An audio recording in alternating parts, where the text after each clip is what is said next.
Ang susunod na programa ay rated PG. Patnubay at gabay ng magulang ay kailangan sa mga batang manonood.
Ang nakaraan, inatake ni Black at Zama si Goku at ang mga kaibigan niya na kapabalik lang muli sa future.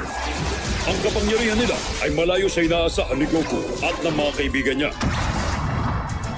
Si Trunks naman, sinubukan makipaglaban kina Black at Samas. Pero... Hoy, Trunks! Talaga nga makasalanan ka! Ang mga hangal mong desisyon sa buhay ang gumising sa pagbibigay ko ng hustisya at para sa katuparan ng planong ubusin ng mga tao. Kaya naman, parang ikaw na rin ang pumaslang sa lahat ng tao rito sa Earth.